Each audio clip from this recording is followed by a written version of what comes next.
The title of the paper is Critical Regionalism, a Counter-History of Postmodern Architecture in Light of Massimo Fagioli's Human Beer Theory. This paper addresses the Western thought underlying historiographical conceptualizations of postmodern architecture in light of Massimo Fagioli's Human Beer Theory. The study seeks to offer a counterhistorical perspective that traces a parallel history to what dominant narratives had declared to be postmodern architecture. The working hypothesis of the research is that Kenneth Frampton's critical regionalism is a theoretical and practical application in the field of architecture of Fagioli's theory on human creativity. The historiographical method of microhistory, uncovered, voiced, remained unearthed, allowing to reconstruct a theoretical and historical framework toward the engagement of Oriol Bohigas with Massimo Fagioli on the one hand and Kenneth Frampton on the other. La Sarraz Declaration at the International Congress of Modern Architecture held in 1928 marked the official partnership between modern architecture and building industry. Point 5 of the declaration established the devaluation of architecture into building, implying the transatlantic primacy of Western construction system standardization. The historical construction methods were systematically replaced by the reduction in the skilled labor force.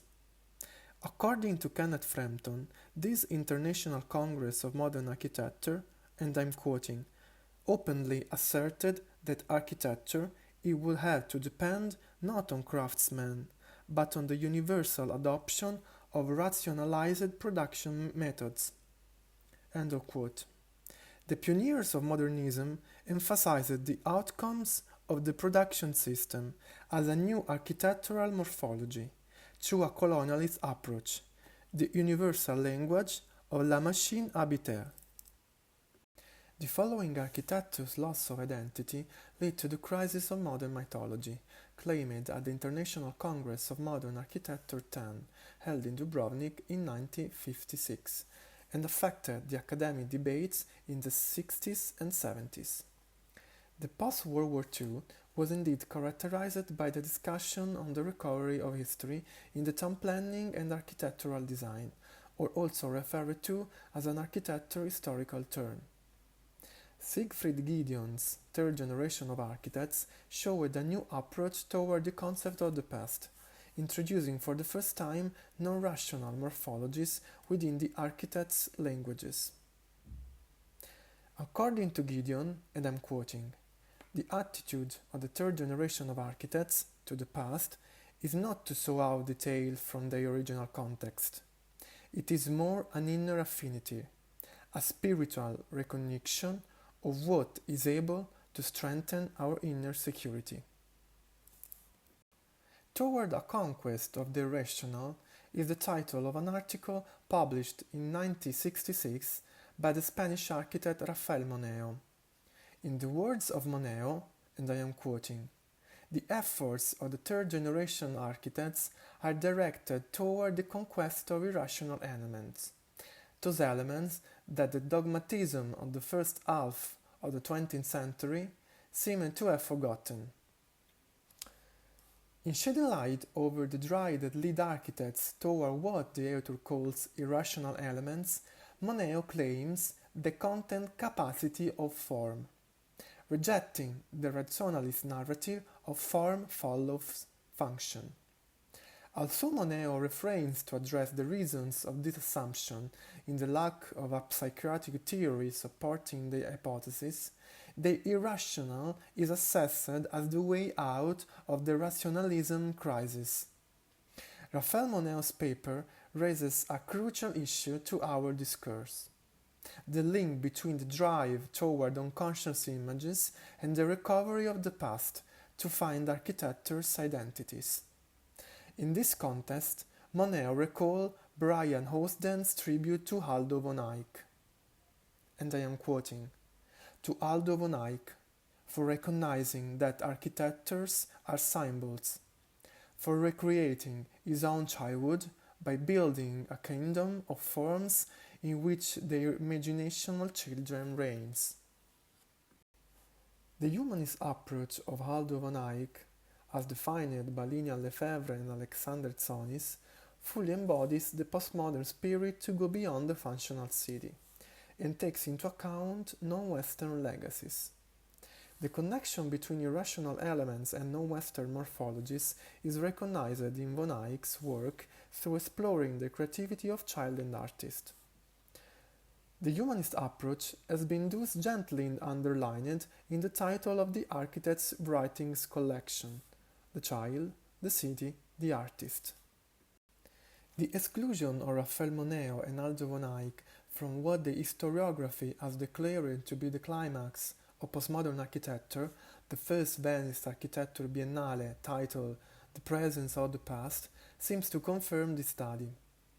A tentative list based on a philological reconstruction of manuscripts and institutional minutes reveals that architects such as Luis Barragan, Oriol Bohigas, Fernando Higueras, Raphael Moneo, Reima Pietiglia, Ricardo Porro, Oscar Tusquets, and Aldo van Eyck were disregarded as participants from the Strada Novissima.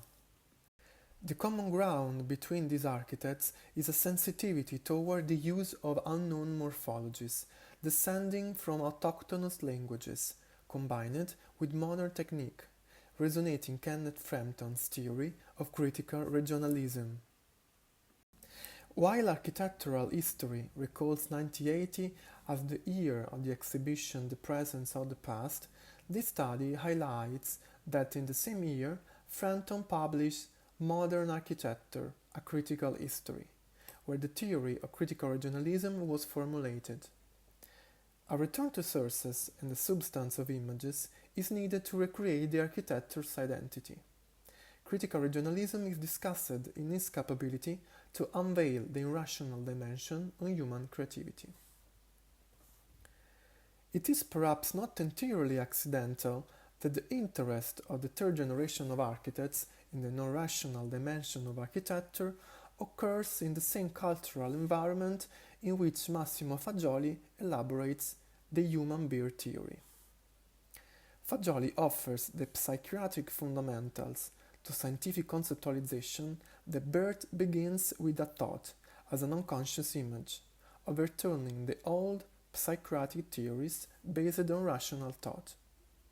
The language of images, freed from the Western logos, makes non-conscious reality the human identities.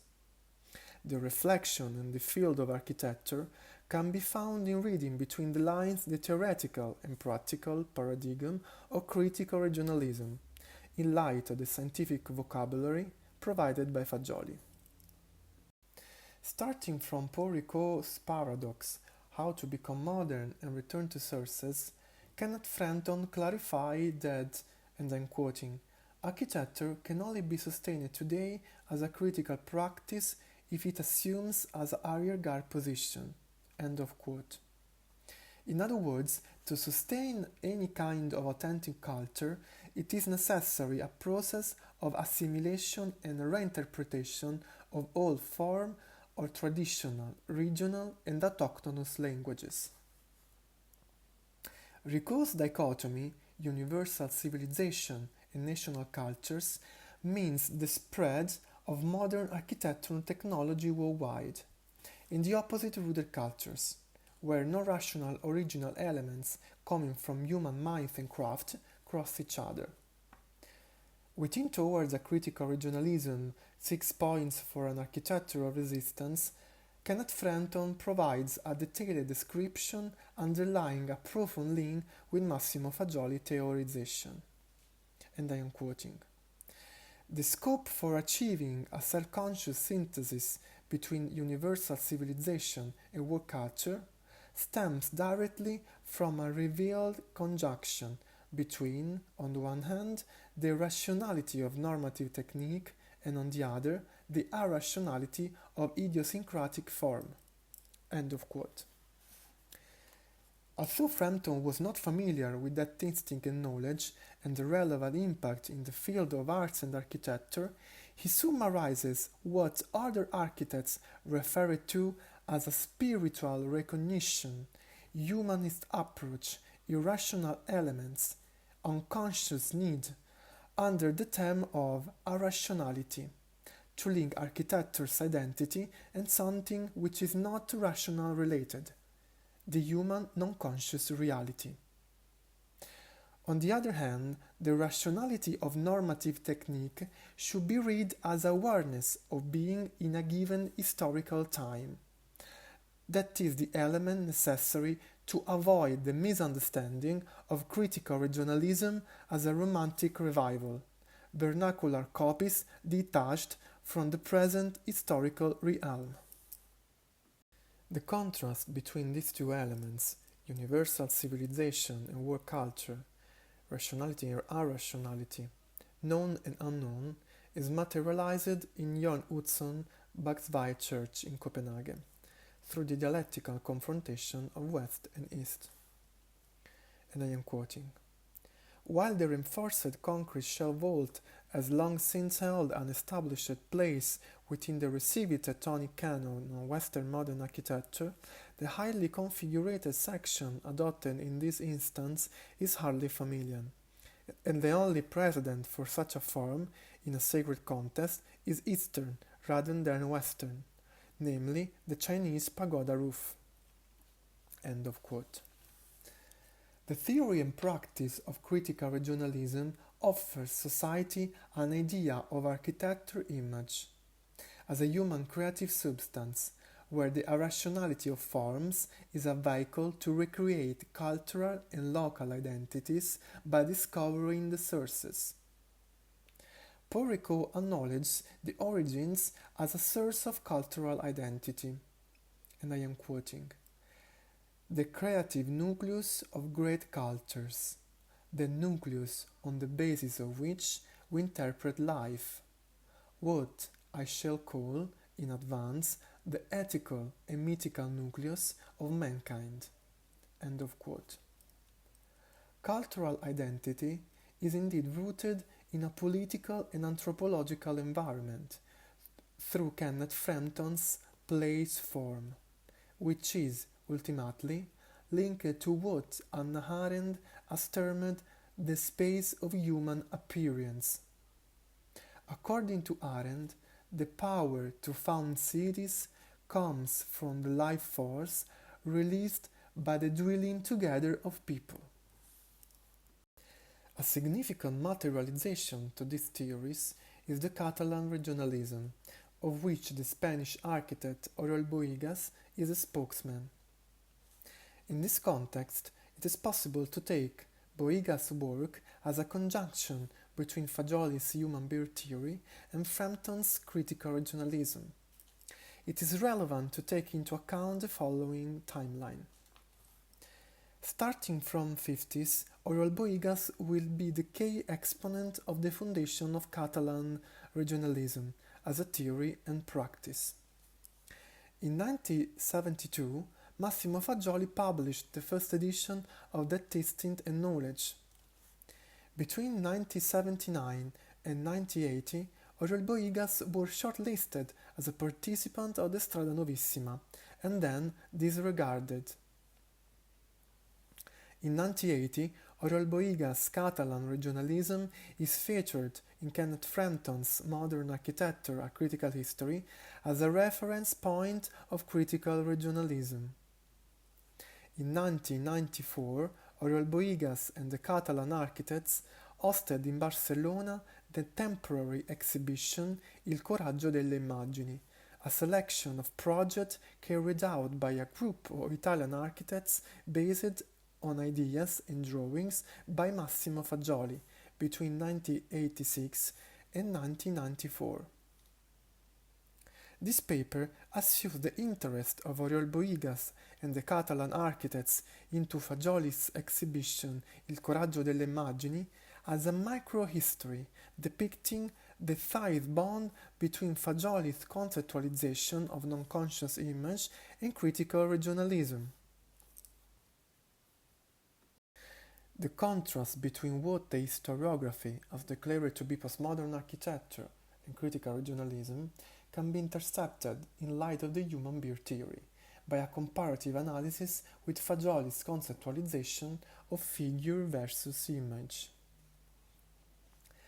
The postmodern approach toward past implies a lack of that process of assimilation of sources, that is, in Fagioli's words, a non-knowledge, or also referred to as an annulment passion. Kenneth Frenton's study underlies the understanding of Fagioli's concept of figure by interpreting the outcome of the postmodern architecture as hallucinatory images. This research will be part of my PhD dissertation that I will be discussing in the next year. Thank you.